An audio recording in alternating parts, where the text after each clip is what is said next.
steps to take before buying your property. One is your mindset and why.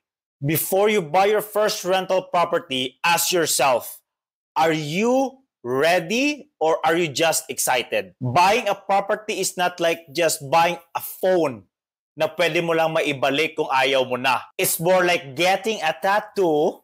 It's permanent, it's emotional, and dapat sigurado ka bago ka umupo sa upuan. Real estate is a long-term game. Success starts with the right mindset. Tanungin mo sarili mo, bakit ako bibili? Long-term ba nga ito? Will it be a rental or will it be a primary residence? Bibiliin ko ba ito para sa plano ko for financial freedom or para i-flex? Having the right goals or the right mindset is like having a map towards your destination.